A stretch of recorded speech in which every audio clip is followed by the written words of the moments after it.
Hi again, and welcome to Glen session number 17. I'm Ronnie Gibson, a scholar, performer of Scots fiddle music, based in Aberdeen, Scotland. Today we're workshopping two sets, the 129th and 135th pairs of tunes, which come from Glen's second book, published 125 years ago. You can download the sheet music you need to take part at Glen Collection 125.wordpress.com, and you'll find a link in the description below. Already had some chatter on the chat bar. Welcome to Françoise, Donald, Jane. It's lovely to have you.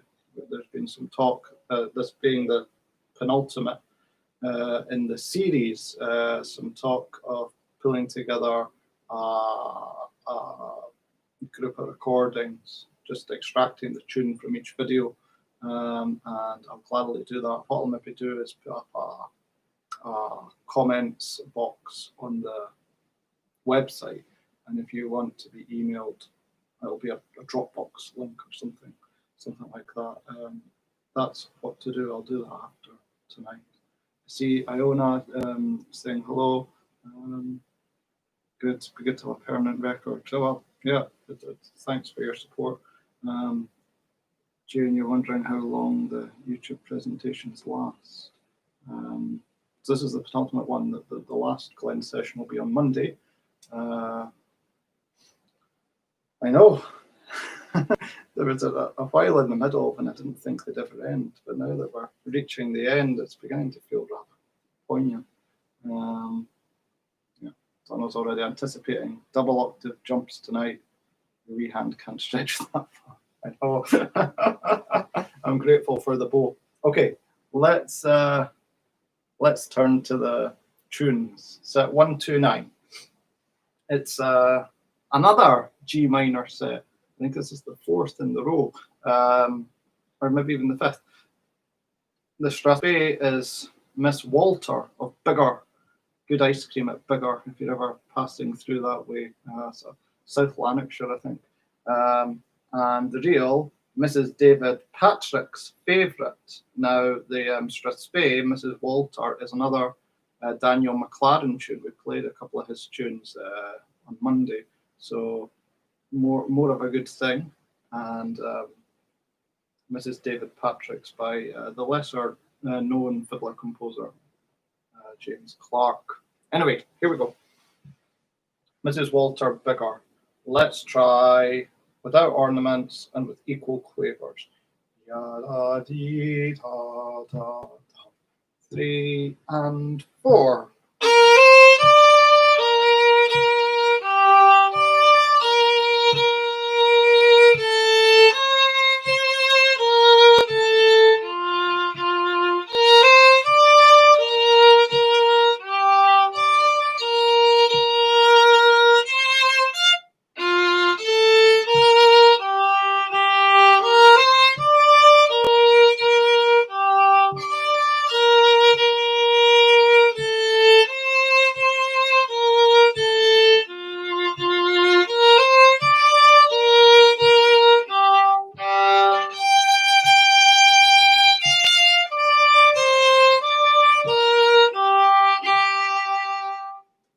So we might have found two flats a bit of an inconvenience at the start, but now that we're 4 or 5 tunes in, it's hopefully beginning to feel a bit more comfortable.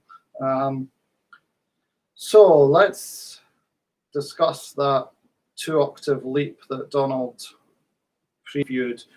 Line 2, bar 3, note 5 is the low G, and note 6 in the bar is the high G. Donald, what you might wish to do is just put the low G up an octave. It's really a sort of idiomatically violinistic melodic contour, and there'd be nothing lost if on the accordion you just put it up the octave. But I know you relish a challenge, so knock yourself out. And there's a straight slur underneath these two notes. And it's just a case of... Let's try that. So we're on line 2, bar 3 from the low G. And we're doing down, up, 3, 4. Again. Once more. We'll look at it again once we add the rhythm. The only other thing to point out just now while we're in equal quavers are the ornaments.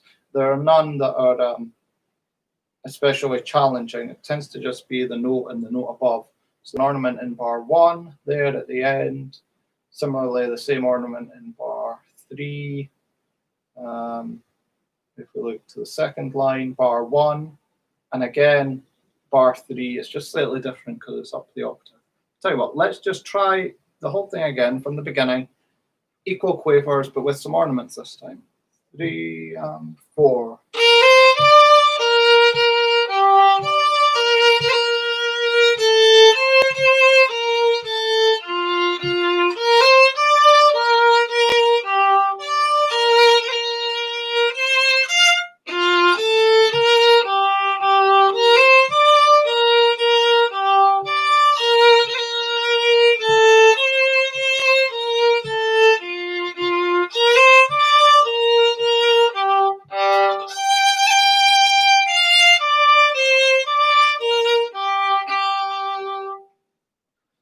While we're on the topic of large intervals, if you look in line 1, bar 4, there's an octave leap between notes 2 and 3.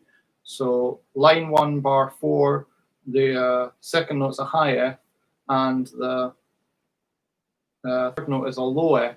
And what I'm doing is coming off the string there. So, and sort of leapfrogging the A string. Let's just try line 1, bar 4, with coming off the string after the second note. 3 and 4. Again. Once more. There we go. We'll look at it again with the rhythm. Right. Still nice and slow, this time with the rhythm. Ready, 2, 3, and 4.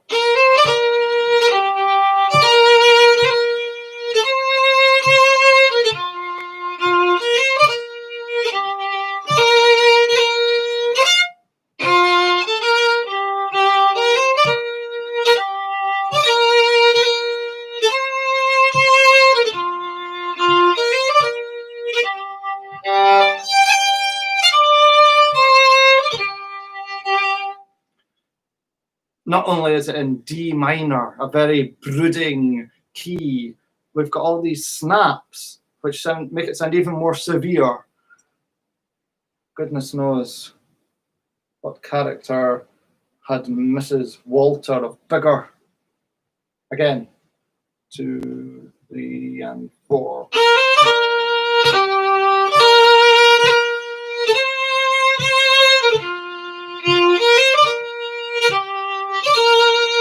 And off.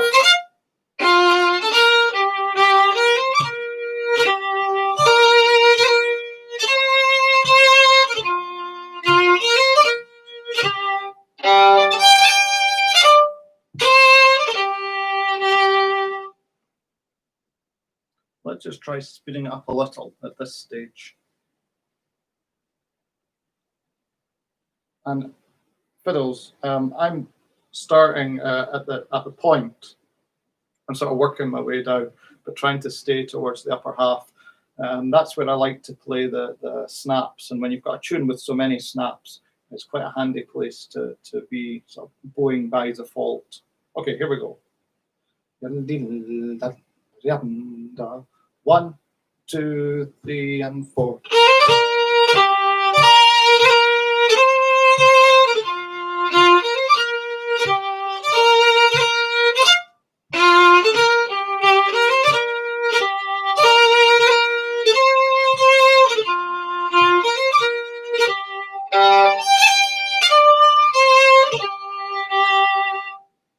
There you go. So there are 1 or two occasions when it's useful just to come off the string.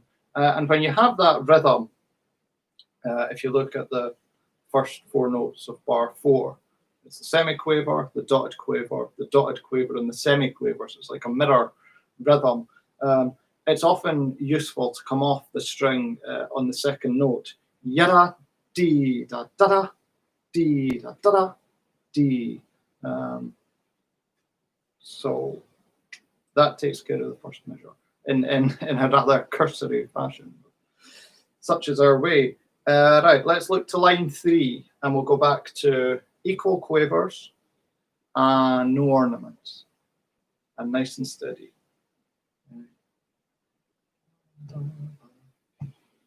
3 and 4.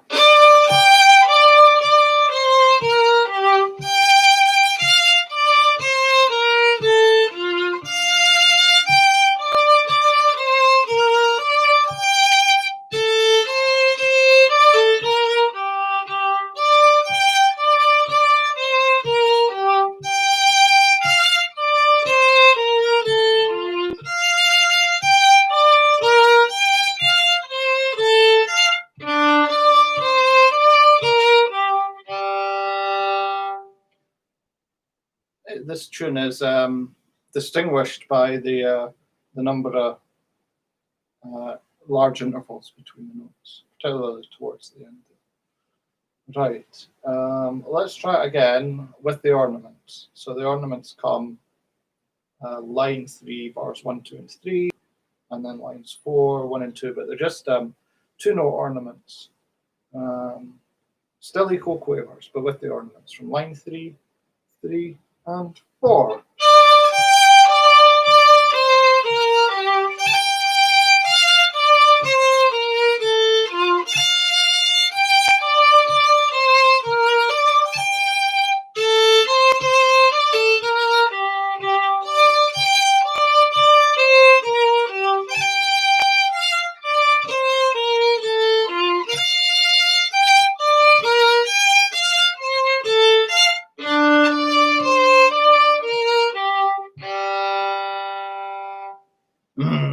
Finely wrought, a very fine composer. Right, let's keep it nice and steady, but add some rhythm. Yum, da-dee, yadam, ra, 1, 2, 3, and 4.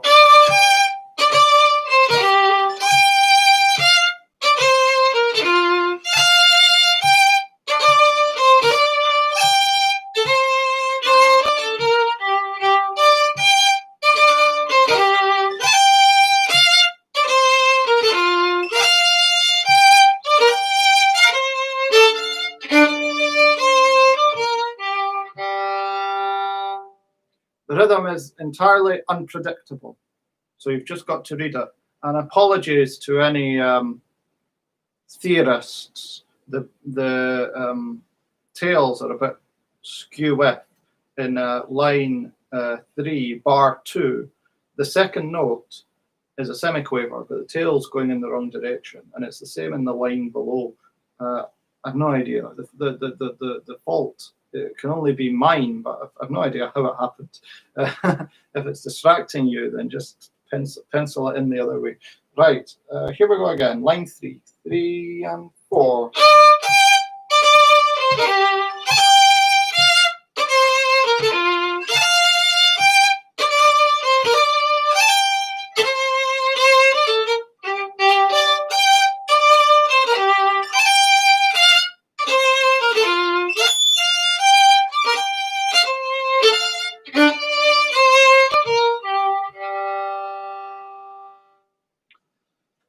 The micro-phrasing is quite important here.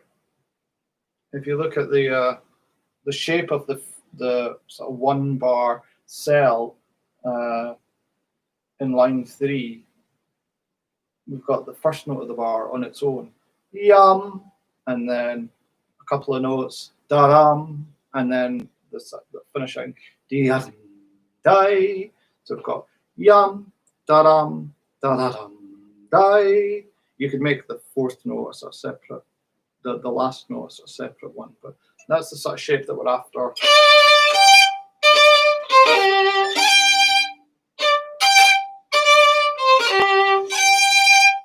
That's how the notes join. That's where the magnetism of the notes coalesces.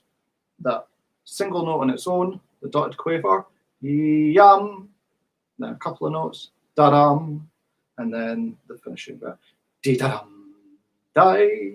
Let's just try the first bar, and we'll play it very deliberately with that sort of shape. 3 and 4.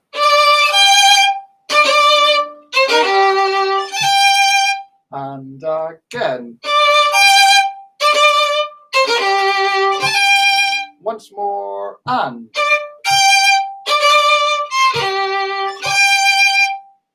I think that's how it breaks down. If you're sitting there scratching your head, don't fear. It's probably all, I'm just making it up as I go along. Right. Once again then, from line 3, 3 and 4.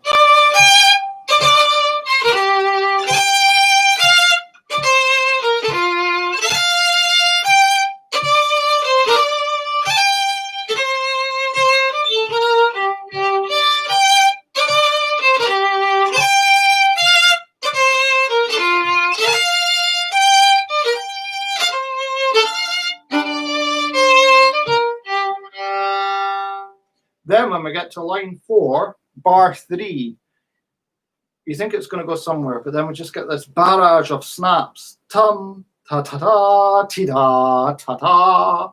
It's so breathless.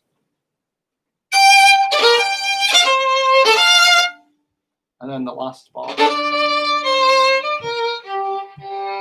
It could be an opera. It's so dramatic. Let's just go from that place. Line 4, bar 3, after 4, 2, 3, and 4.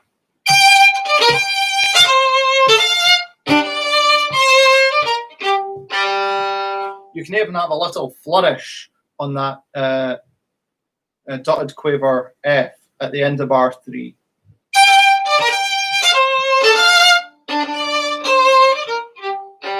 Because the last bar happens in isolation. Da-dum, da-dee-dee, da-da, da-da, da-dum, dee.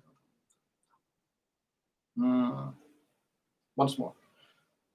Line 4, bar 3, 1. Let me imagine you flourishing that last note of bar 3.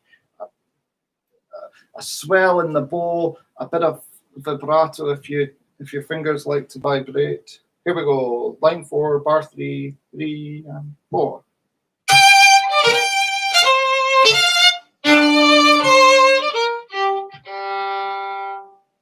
And there you have it, Mrs. Walter of Biggar. Right, the real is Mrs. David Patrick's favourite. Let's just take a read, nice and steady. 3 and 4.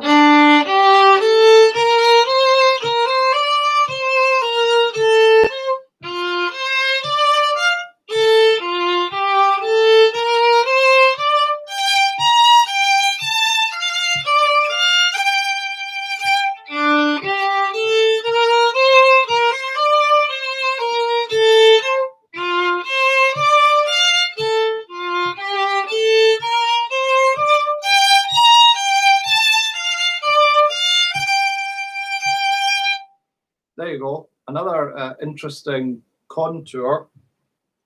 Let's discuss the rhythm firstly. So we've got the birrel in bar 4. That's old hat by now.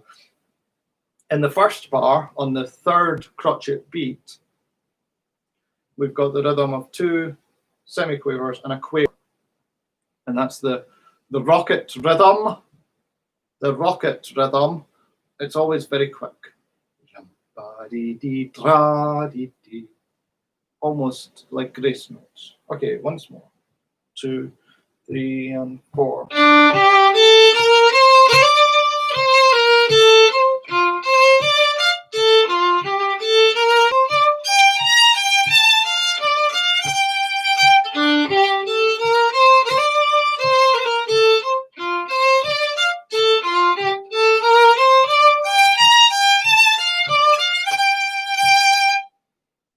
interesting tune in terms of the register. So for the first three bars, more or less, we're in the middle register. And then from the end of bar 3, the final 3 notes of bar 3, G, B flat, G, we're in this higher register.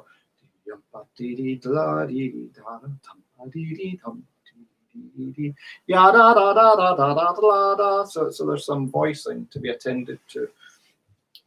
Similarly, in bar 2, note 3 is like the lower voice, that quaver F.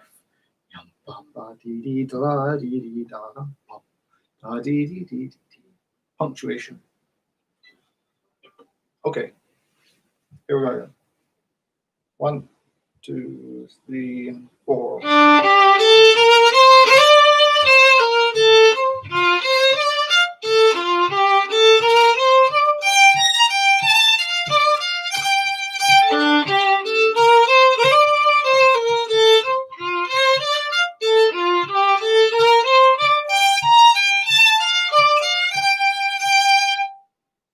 So it's just about where you join the notes and where you separate the notes.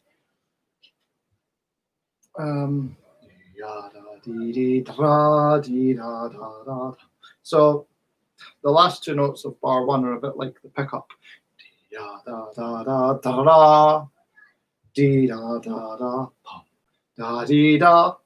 And then the next 2 notes, the upbeat to bar 3, and then this high bit, something like that in a way. Right, final time from the top, the real Mrs. David Patrick. 1, 2, 3, and 4.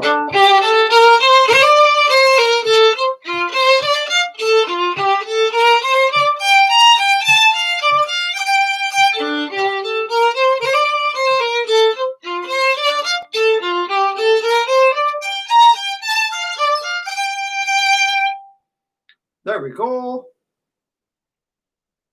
Now, if we look at line 2, just a quick word on the bowing. We've got these 3 notes slurred. The 2 semiquaver upbeat slurred into the quaver downbeat. That occurs on the down bow. Yadadum, down. Right, and it happens twice more, 3 times in total. Okay, here we go. This is line 2, the second measure of Mrs. David Patrick's favourite reel. 1, 2, 3, and 4.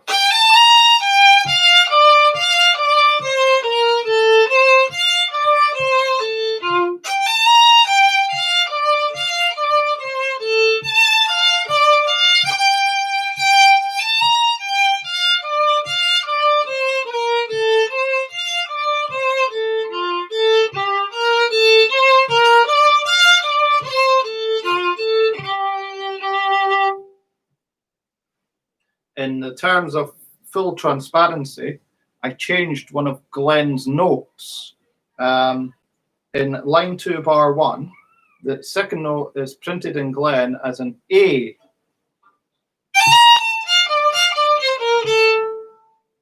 And this struck my ear as being not quite in keeping with the shape of the melody. And when I looked to bar 3, which, as you know, is so often just a repeat of bar 1, the second note was in fact a G. Now, I wasn't able to consult the original source, Glen's source, so it might be that in the original, or the composer, when he was composing the tune, intended the second note of the first bar in line 2 there to be an A, but I've, in the interests of consistency and uniformity, changed it. If you want to play an A, you're more than welcome. Again, line 2, 2, 3, and 4.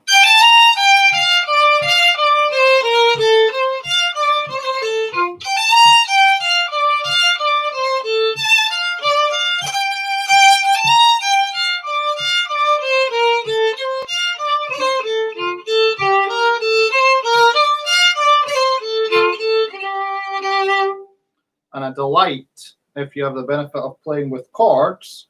When you get to line 3, the expected G minor is replaced by B flat, and that's Glen. It's a nice touch. Right. What else is there to say about this? There's not too much, really. As long as you get that down each time, it injects great energy. I think we're ready to give this set a run. Set 129, the Strathspey, Mrs. Walter of Biggar, and Real, Mrs. David Patrick's favourite, at steady tempo. 1, 2, 3, and 4.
There you go.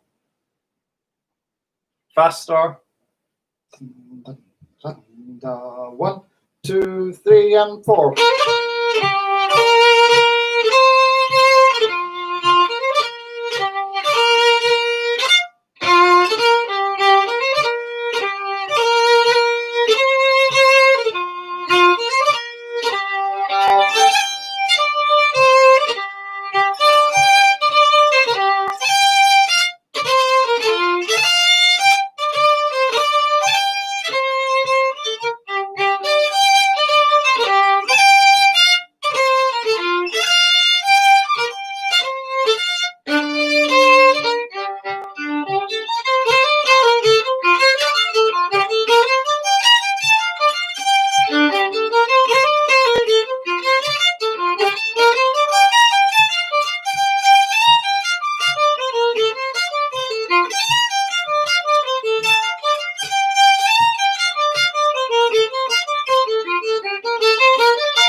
What do you think of that then?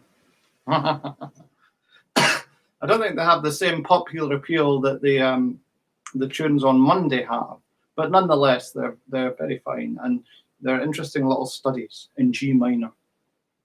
Anyway, that's the set 129 for you. We'll move on to set 135. Remember, any thoughts or comments, just fire them into the chat bar. And I should say, I know that there are those that tune in, but maybe don't have an account and don't use the chat bar. You're still very welcome. It's good to have you.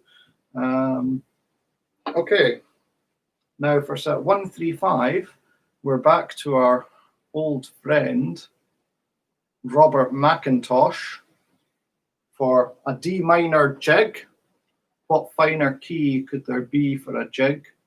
And a D minor reel, of course. The jig is Miss Napier of Merchiston Hall, and the reel, Lady Georgina Gordon. So decidedly East Coast theme. Anyway, let's start with the jig. We'll treat it more as a waltz.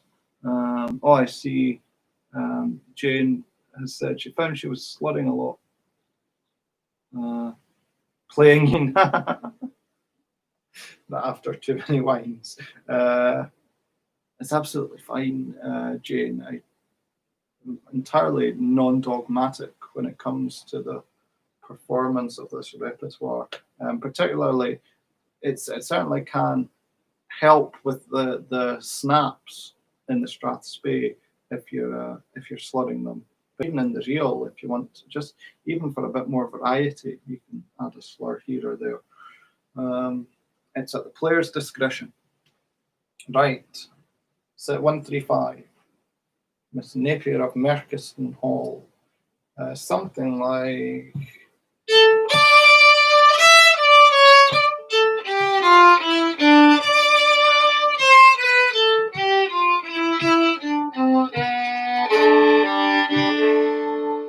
One, two, three, four, five.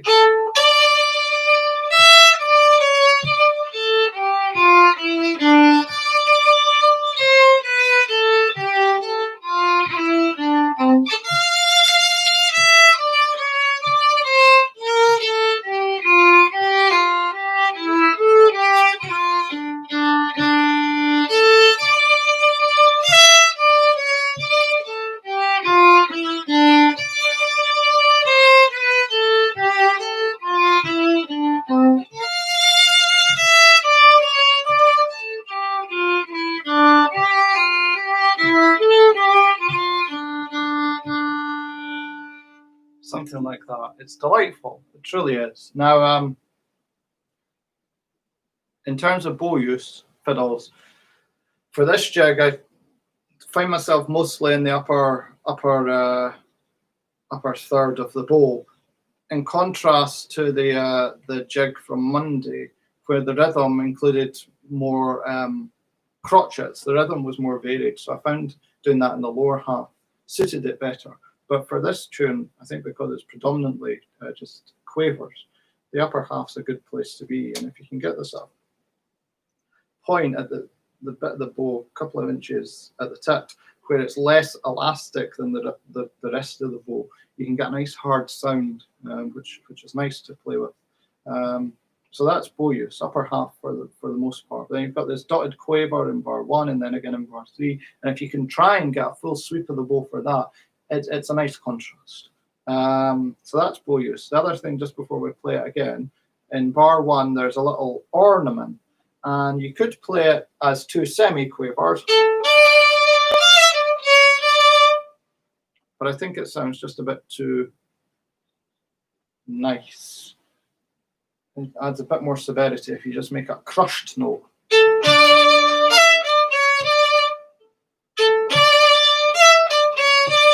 Let's just try that from the start and just the sort of first bar plus a note. Ready, 2, 1, and 2. And again. So just back to the bowing. I'm taking the up bow in the lower half so I can get a full bow on the first note, but then sort of playing around in the top. Ready, 2, last time, 1 and 2.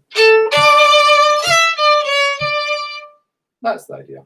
Okay, let's give the first 2 lines another play. 1, 2, 1 and 2.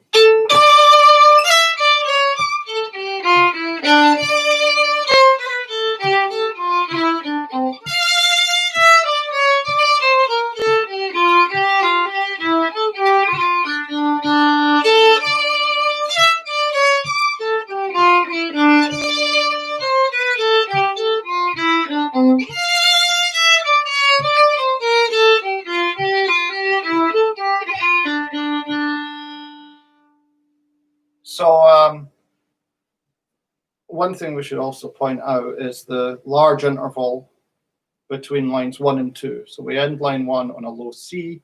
We start line 2 on a high F. There's not much not much I can advise here, Donald, other than just the big stretch, because it wouldn't work to do any of it down the octave. So again, when you've got these big jumps on the fiddle, if you can come off the string, it helps. Let's try going from the last bar of line 1, playing on to the second line. Ready? Line 1, bar 4. 1, 2, 1, and 2.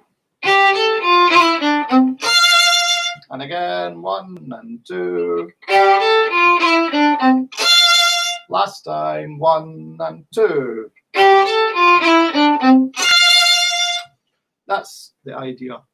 So we're in set 1, 3, 5. We're playing the jig, Miss Napier of Merchiston Hall. Let's just give it another go from the top.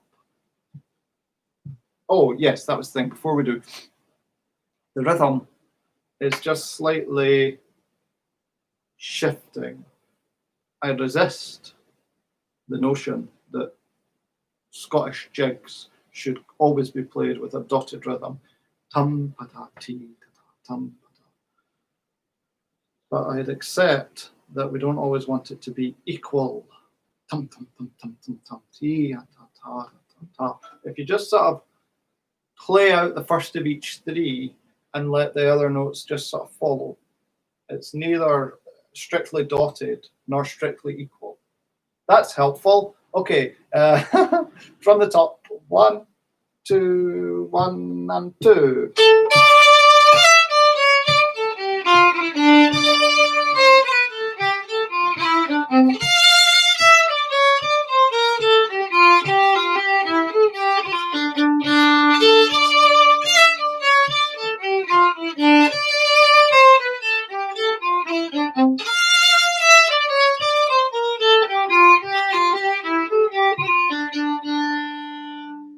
Particularly helpful where you have these slurred quavers in line 2, bar 3. T da da da da da T.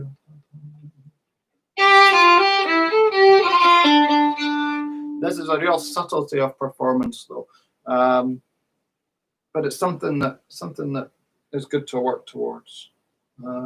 Right. Anyway, let's take a look at line 3. This is where it gets really interesting. It's an awfully fine tune.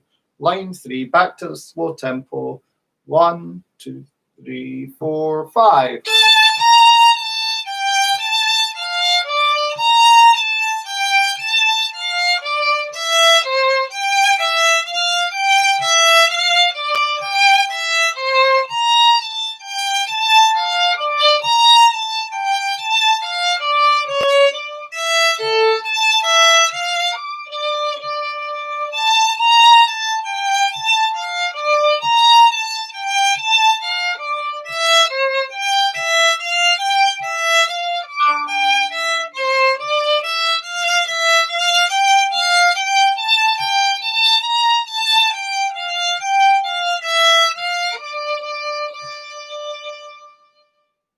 There we go. This second measure is interesting because the downbeat chord isn't the tonic. We're in D minor. We'd expect the first chord of the measure to be D minor, but it's not. It's G minor. He takes us to the subdominant of all places. Well, it's not that unusual a place to go, but it creates an interesting peculiarity to the tune. Now, fourth finger, it's not such a big deal. It's not a stretched 4, so the 3 and the 4 are together on the finger in terms of the finger spacing. But going from line 3, bar 1 to bar 2 just requires the fourth finger to be a bit more prepared. And you can use the last note of bar 1 as a guide to the fourth finger in bar 2. This is all in line 3. Because the fingers, even though they're not on the same string, the 3 on the A and then the 4 on the E, they're together in terms of spacing. Right, once more from line 3. 1 and 2.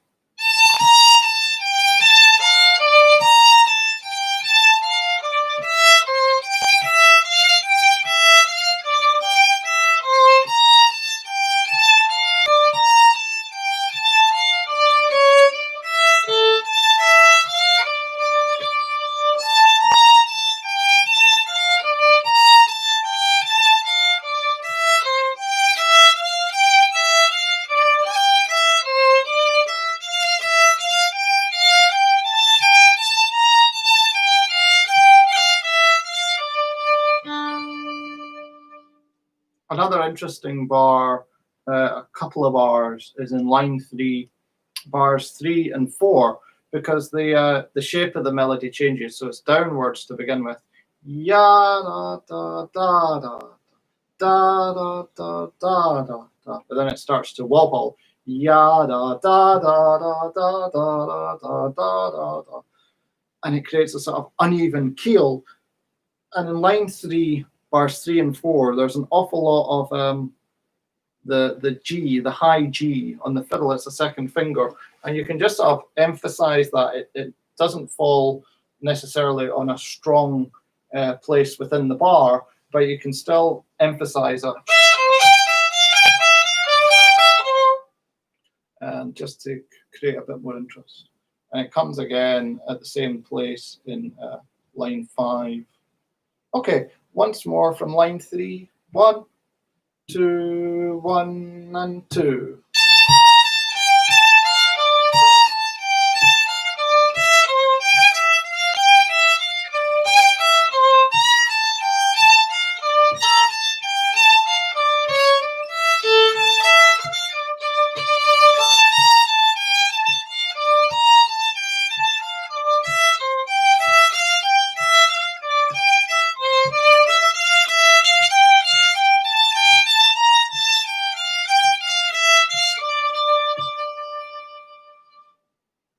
There you go. It's a nice little tune. Miss Napier of Merchiston Hall. I'm not sure there's too much more to say about it. Let's move on to the real Lady Georgina Gordon, another of Robert McIntosh's finest, and plenty of his traits. We've talked before about the tied note. So if you look in bar 1 there, notes 2 and 3 are the same pitch, and they're within a 3-note slur. So the effect, or one possible effect, is just to make them like a crotchet, a syncopated crotchet. Yap-a-da-ti. You don't need to articulate both notes. If you want, you can stick a little ornament in between them, but when it gets up to tempo, that becomes a bit more challenging. Right, so this is Lady Georgina Gordon. Nice and steady. I'll just set the tempo. Maybe even a bit slower. This is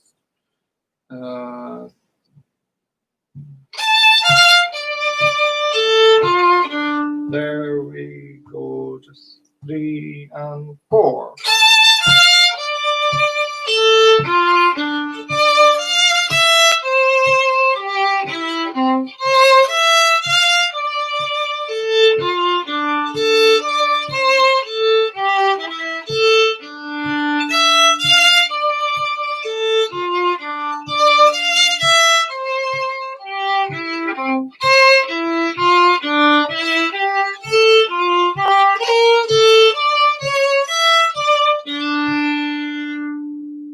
This is an eccentric little reel.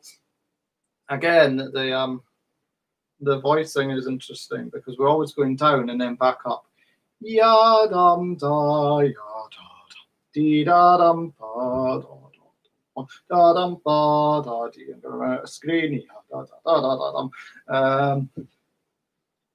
So there's a lot of jumping about, and then when we have this syncopated crotchet, the 2 notes the same under the slur, it just creates a nice little groove because the emphasis wants to come on the first of the slurred notes.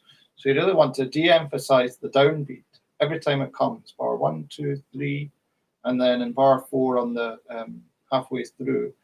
Anytime you have that 3-note slur, the note before becomes non-accented, a non-accented note, and then the first note of the slur becomes accented. Let's just try it, giving it that shape. Ready, 2, 3, and 4.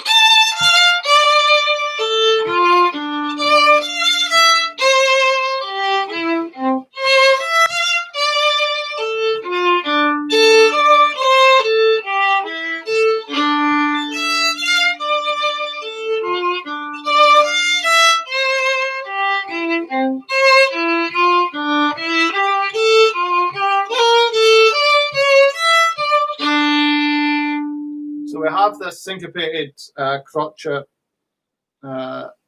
motif, and it stops when we get to line 2, bar 2.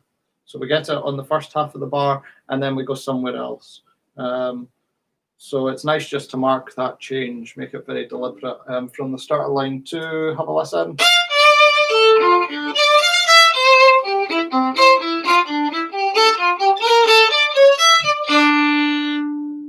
Okay, once more from the beginning. Same sort of tempo, I think. 1, 2, 3, and 4.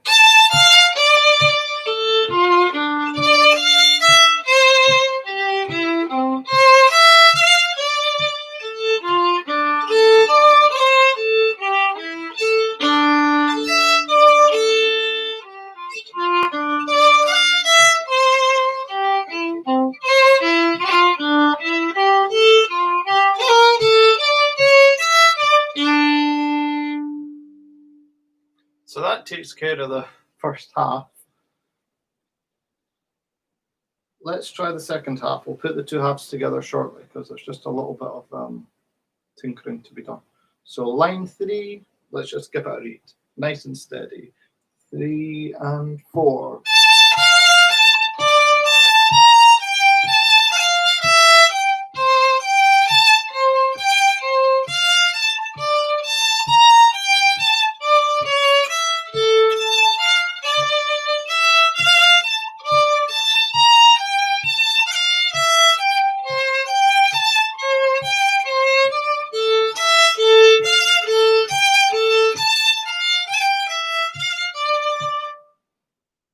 There you have it. Again, very eccentric.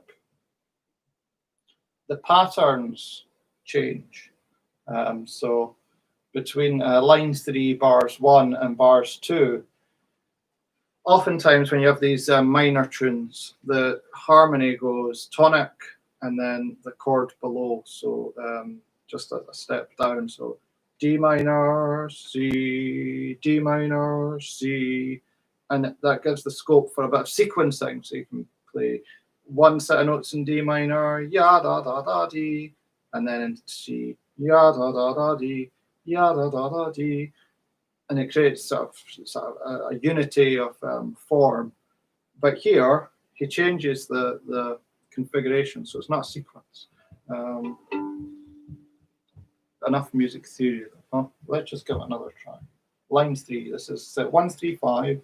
Lady Georgina Gordon, line 3, nice and steady, 3 and 4.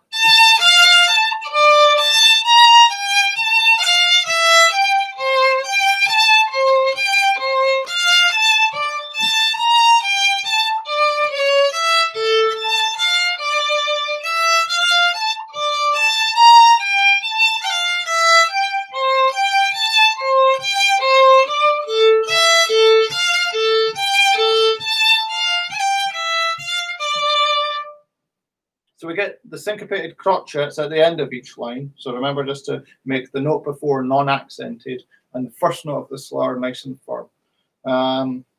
Good. There's still some voicing going on in here. In line 3, bar 1, the third note is like a bit of punctuation. Ya da da, do da dee da dum.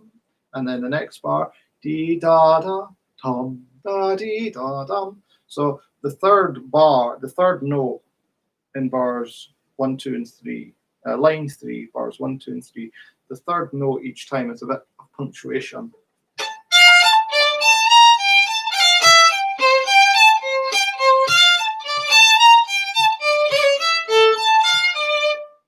Just when it comes to the phrasing and the shape that you give the notes. Ya da da dum ba dee da dum. There's so much detail on a note by note level. Let's just try with a bit more shape. Ready? Lady Georgina Gordon, line 3, 3 and 4.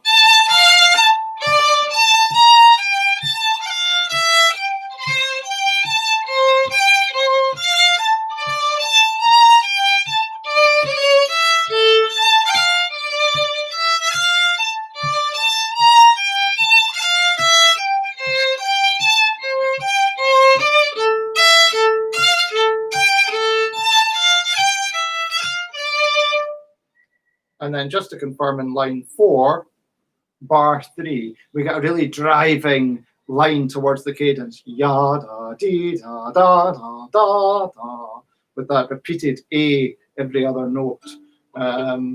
Let's just try that. Line 4, bar 3. Ya da da da da da. That's where this intricate phrasing from before gets put to the side, and then something strong and firm just to take us home. Ready? Line 4, bar 3, 3 and 4.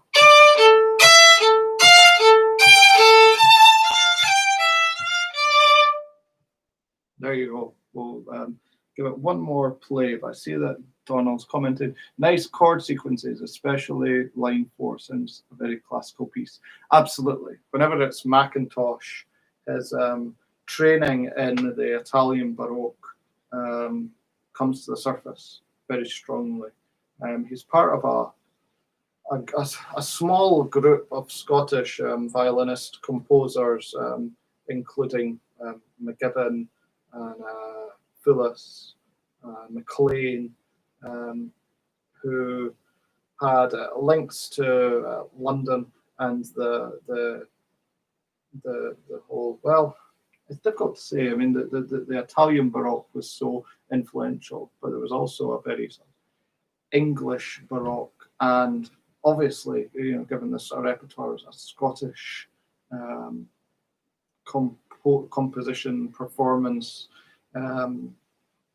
little bubble going on, but all interconnected. Good, but thank you. I'm glad you enjoy the chord sequences. Right, once more from line 3, Lady Georgina Gordon. Once more from line 3, then we'll be ready to give this cracking set a run. Okay, 1, 2, 3, and 4.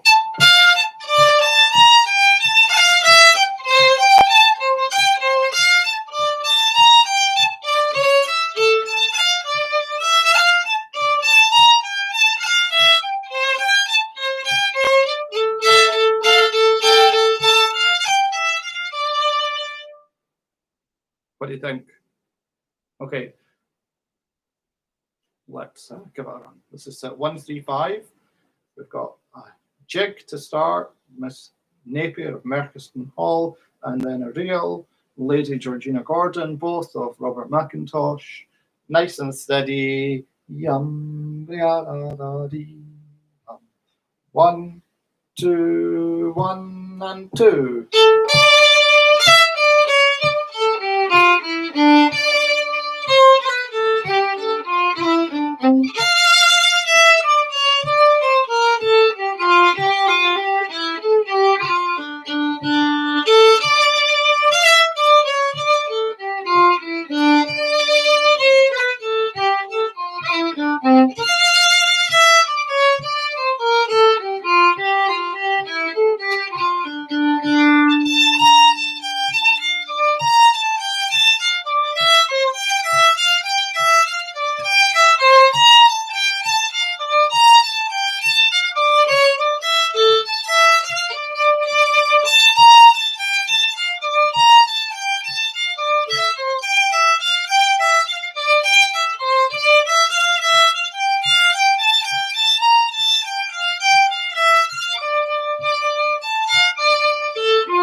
Full of character.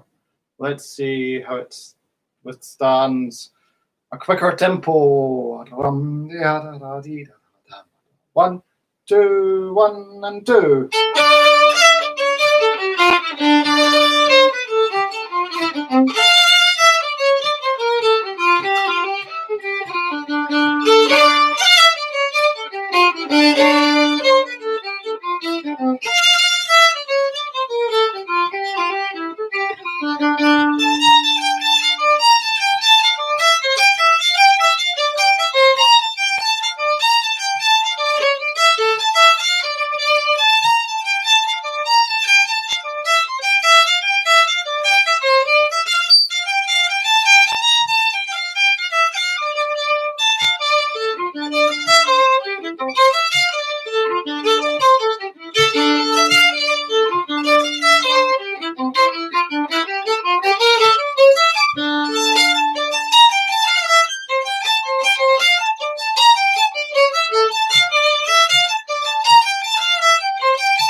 that's about it for this video. Thanks for taking part. Our next and final meeting, I know, will be on Monday when we'll conclude our exploration of the Glen Collection. In the meantime, take care. Keep playing.